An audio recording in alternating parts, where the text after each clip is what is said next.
Welcome to Lecture 3, 7 Cheap Things. And we've based this lecture around Patel and Moore's introduction and the book on 7 Cheap Things, which we have in the readings, so the introduction in the readings. So Patel and Moore operate in a similar realm to that 100 objects, except rather than looking at this kind of history of human ingenuity and technology development, their argument is that human societies, particularly at this point in time, have got to this point and are entrapped, although they don't use the word entrapment, dependent on 7 things that accelerated capitalism and are part of a world ecology. So it also depends upon Moore's kind of world ecology argument, which suggests a kind of networked relationship between things, similar to sort of entanglement, but at more of a kind of global scale rather than at smaller scales. And the 7 cheap things they talk about are nature, cheap money, cheap work, cheap care, cheap food, cheap energy, and cheap lives.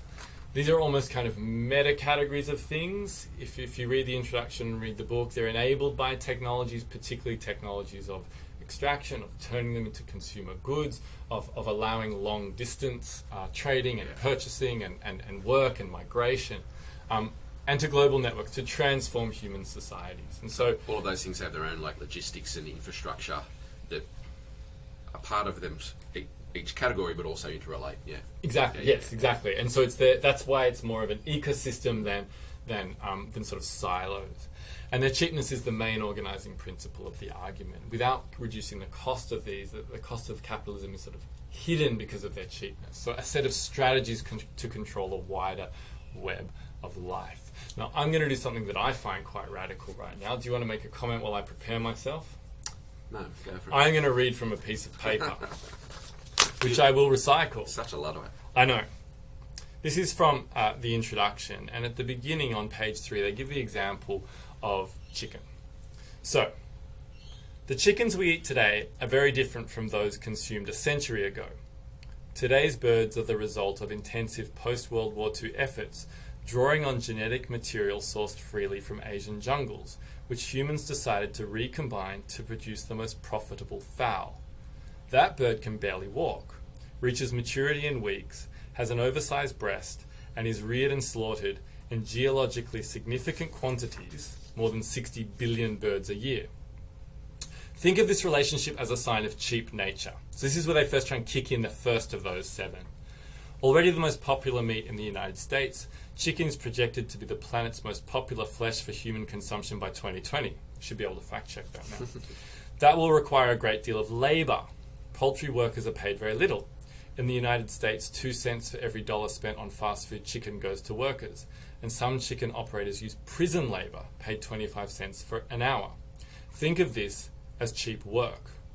In the US poultry industry, 86% of workers who cut wings are in pain because of the repetitive hacking and twisting on the line. Some employers mock their workers for reporting injury, and the denial of injury claims is common. The result for workers is a 15% decline in income for the 10 years after injury. While recovering, workers will depend on their families and support networks, a factor outside the circuits of production, but central to their continued participation in the workforce. Think of this as cheap care. The food produced by this industry ends up keeping bellies full and discontent down through low prices at the checkout and drive-thru. That's a strategy of cheap food. Chickens themselves are relatively minor contributors to climate change. They've only 1 stomach each and don't burp out methane like cows do. But they're bred in large lots that use a great deal of fuel to keep warm. This is the biggest contributor to the US poultry industry's carbon footprint. You can't have low-cost chicken without abundant propane, cheap energy. There's some risk in the commercial sale of these processed birds, but through franchising and subsidies, everything from easy financial and physical access to the land on which the soy feed for chickens is grown, mainly in China, Brazil, and the United States, to small business loans, that risk is mitigated through public expense for private profit. This is one aspect of cheap money. Finally, persistent and frequent acts of chauvinism against categories of animal and human life, such as women, the colonized, the poor, people of color, and immigrants, have made each of these 6 cheap things possible. Fixing this ecology in place requires a final element, the rule of cheap lives. Yet at every step in this process, humans resist. From the indigenous peoples whose flocks provide the source of genetic material for breeding through poultry, and care workers demanding recognition and relief, to those fighting against climate change and Wall Street, the social struggles over nature, money, work, care, food, energy, and lives that attend the Capitalocine's poultry bones amount to a case for why the most iconic symbol of the modern era isn't the automobile or the smartphone, but the chicken McNugget. So it's a very interesting argument, and I think it has some problems. But what's great about the book is that they try and bring these categories into everyday objects, consumption practices, and technologies in ways that make us see the true cost of the relationship between consumption, technology, and everyday life. So,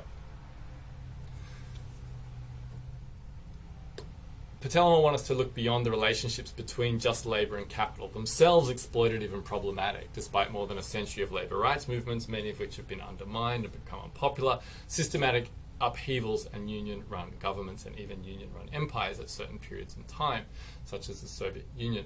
They force us to focus on women, slaves, ecologies, and others outside the capital-labour nexus who are essential to contemporary capitalism. And I think this is quite important, that we move beyond just exploitation of workers for profit to this exploitation of this larger ecosystem of nature, money, work, care, food, energy, and lives to understand our contemporary consumption. All of those things kind of in economic theory are just basically externalities that aren't considered in the... They're not on balance sheets. Yes, exactly. They're not even inputs into it. Yeah. And so this is where the cheapness comes in. It deepens access, and if we follow on from what we were talking about in part 2, deepens entrapment. How do we disentangle from this? Yeah. Social, political, and economic forces work tirelessly to maintain the cheapness of these 7 things. And that's important. There's a lot of agency that goes into keeping these things cheap. A lot of lobbying, a lot of politics, a lot of laws, etc., etc., etc. And I'll look at the $200 hamburger in one of the last couple of weeks of the... Yes, excellent. And so we know it's almost possible to maintain. If the real costs were there, we have the $2 hamburger, which we're going to look at in $200 hamburger. Excellent. So they're the Big Mac, whatever it costs now, $7 or $8 or whatever. If we were actually to include all externalities, it would actually cost $200. Yeah. Amazing. Of course, which we wouldn't stand for. People would go wild, and we'd buy lots of toilet paper, probably. So the question is, can we disentangle? So according to Hodder, this is contingent. He's not saying no. We have been able to disentangle from some things, but this depends on the depths of the entrapment. Entrapment is as much social as technological, hence the idea of entanglement too. Fossil fuels are a good example. There's a strong desire to disentangle from fossil fuels, but it's hard. We have alternatives, but the fossil fuel industry is a powerful social and political force. There are hundreds of case studies about the machinations of these industries in politics, the law, tax regimes, global production and consumption that show this. However, disentanglement does happen. Technologies do come redundant. Things do fall out of social acceptance. And this has devastating impacts on the lives entangled in them, especially at the end of production. So while sometimes we think of disentanglement as some sort of victory over technology, think of all the lives entangled. If lithium gets replaced by another kind of technology in batteries, it will disentangle a lot of lives. And the reflex is that, those people will be better off. But that overlooks the actual lived realities of being entangled in something, in a system of production. And you can see things like the 90s in Newcastle, BHP packed up and went to the so-called third world because the labour would be cheaper. The industry still produces all the things it's producing, but it devastated the lives of middle-aged white working class men in Newcastle who all of a sudden were redundant. They were disentangled from that in many respects, but their consequences for their lives weren't good. They weren't more free. They didn't have more agency. They were still entangled in the industry in a way, but kind of spat out from it with nowhere to go, and a bunch of new labour was entangled in the industry elsewhere. It's such a fantastic example because that not only shaped the lives of those workers, but a whole city and its identity and its feeling of its place in the world. And it shapes the lives in Newcastle now, where houses were 25 grand or 50 grand in Mayfield in the 90s, and now they're $1 million, right? Because that industry's gone, and a lot of other economic reasons as well. So the disentanglement or the disappearance of something doesn't necessarily kind of disappear out of our lives 20, 30 years later. It still has resonances and consequences. I think you made this good metaphor, like it haunts us, right? It still haunts place and haunts things. And now we're contending with coal and there is a desire to disentangle. Yeah. But there's but that's in tension with the degree of entrapment. Yeah. And I think that's a really interesting way to think about it. And I think just to be clear here, the haunting that I'm talking about comes from Avery Gordon's work, who writes about slavery and the slavery and capitalism, how slavery haunts capitalism. So if you're interested in that conceptual thing, look up Avery Gordon's work. Fantastic. Okay. So, taking a sort of slightly different tack is to say that the context in which these things happen also matter. It's not just always the powerful making decision.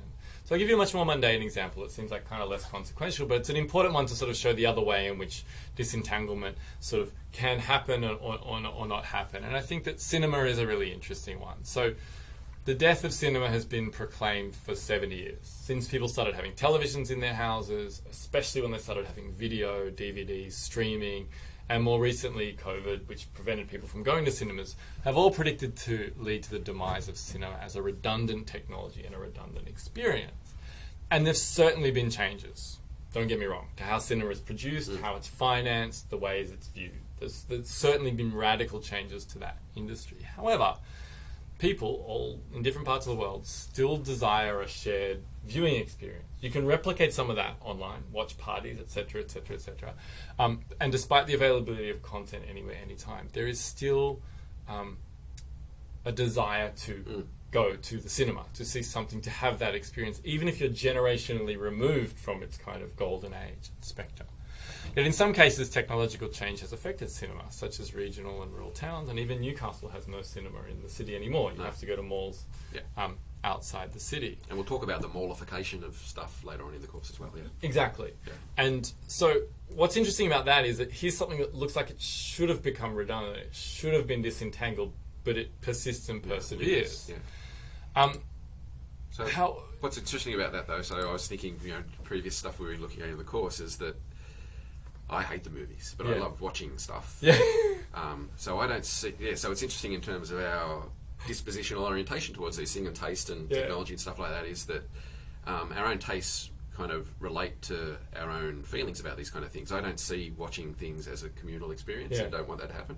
Maybe because people annoy me. Yeah. But for music, though, I want music to be surrounded by other people and be sweaty and have beer poured on me or whatever. So there's an effective economy of this entanglement that happens, largely that correlates to your own space, your own taste and your own kind of wants and needs and desires around this. But the industry itself is beyond the individual, right? Yes. Because there's so many different orientations towards these things that even something like movie theatres can be maintained, even if there's a dwindling audience for them. Yeah. And in fact, they then become kind of cool. Yes. Right? So there's a kind of status social system around these things as well. Novelty experience. Yeah. Music's also a great example, despite basically can get any song ever recorded in an instant. The experience of being, and despite poker machines and all these things, are almost destroying live music venues, it persists. Yeah. And especially when we've been denied it through pandemic. So there's something about the sociality of those entanglements that's important to the consumer aspect of it as well. Yeah. And that's really crucial.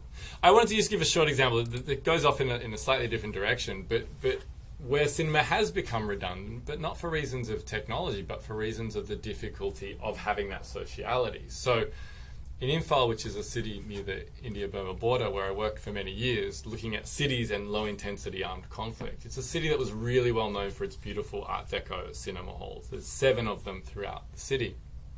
And social life there was really entangled in going to the cinema in the 60s and 70s. It was a really big part of being modern.